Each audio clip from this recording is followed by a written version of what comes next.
لبیک لبیک یا اخوتنا لبیک القدس لنا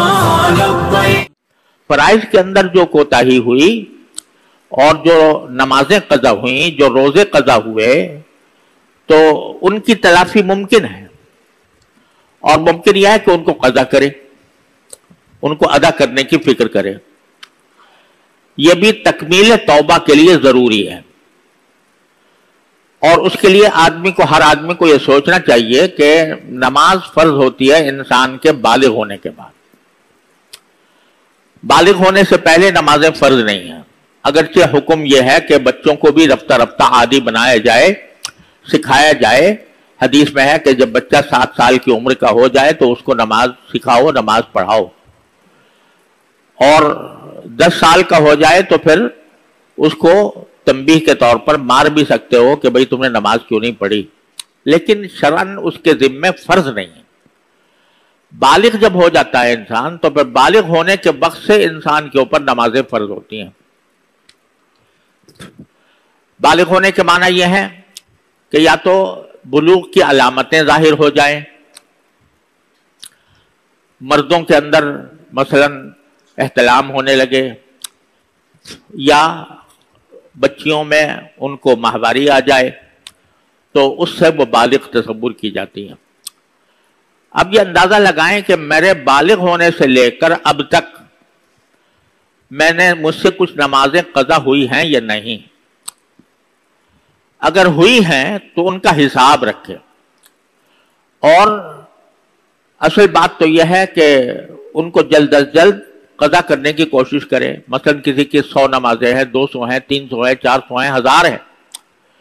تو ان کو وہ قضا کرے، اور جتنا وقت بھی زیادہ سے زیادہ دے کر نمازیں قضا ہو سکیں وہ کرے۔ اور اس کا ایک آسان طریقہ بزرگوں نے یہ بھی فرمایا ہے کہ ہر فرض نماز کے ساتھ ایک فرض نماز قضا کی نیت سے پڑھتا رہے، اور نیت یہ کرے کہ میرے ذمے جو آخری نماز فرض تھی اور میں نے ادا نہیں کی، وہ آخری نماز میں قضا کر رہا ہوں، یہ نیت کر کے شروع کر دے۔ فجر کی نماز کے ساتھ فجر کی نماز، کہ آخری فجر کی نماز جو مجھ سے قضا ہوئی تھی وہ میں پڑھ رہا ہوں اور اس کو ادا کر رہا ہوں،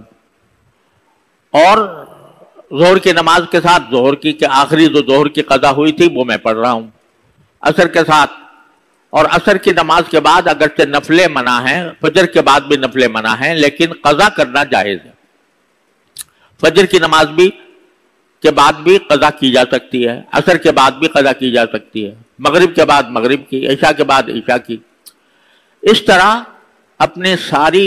پچھلی زندگی کی نمازیں قضا کرنا یہ انسان کے ذمے توبہ کی تکمیل کے لیے ضروری ہے۔ آج کل بعض لوگوں نے یہ مشہور کر دیا ہے کہ اگر کسی شخص نے توبہ کر لی، نمازیں پچھلے زمانے میں نہیں پڑھی تھیں، تو بس توبہ کر لے تو کافی ہے، پچھلی نمازوں کو قضا کرنے کی ضرورت نہیں ہے۔ یہ بات صحیح نہیں۔ رسول کریم صلی اللہ علیہ وسلم کا ارشاد ہے کہ من نام عن صلاۃ او نسیھا فلیصلیھا اذا ذکرھا فإن ذلک وقتھا، کہ اگر کوئی شخص کسی نماز سے سو گیا تھا، سونے کی وجہ سے نماز چلی گئی، یا بھول گیا تھا، بھولنے کی وجہ سے نماز چلی گئی، تو پھر جب بھی اس کو یاد آئے تو وہ اس کو ادا کر لے، کیونکہ وہی اس کا وقت ہے۔ یہ الفاظ ہیں حدیث پاک صلی اللہ علیہ وسلم، حضور اقدس صلی اللہ علیہ وسلم کی حدیث پاک کے۔ تو جب بعض لوگ یہ کہتے ہیں کہ یہ بھول کر جو چھوڑی ہو اس کی تو قضا ہے، اور جان بوجھ کر جو چھوڑی ہو اس کی قضا نہیں، عجیب فلسفہ ہے۔ یعنی ایک آدمی نے بھول کر نماز چھوڑ دی، تو یہ تو ایک طرح سے ایک عذر ہو گیا نا، اس عذر کی وجہ سے نماز چھوڑی ہے تو پھر اس کی قضا لازم قرار دی۔ اب جو جان بوجھ کر چھوڑی تھیں، یعنی نماز کی فرضیت جاننے کے باوجود اور غفلت میں چھوڑ دی تھی، تو اس کی قضا کہتے ہیں واجب نہیں۔ یہ بالکل احمقانہ بات ہے، اس کی قضا تو اور واجب ہے۔ اپنی استطاعت کی حد تک ہر روز اپنے نمازوں کے ساتھ ایک نماز پیچھے قضا کرے،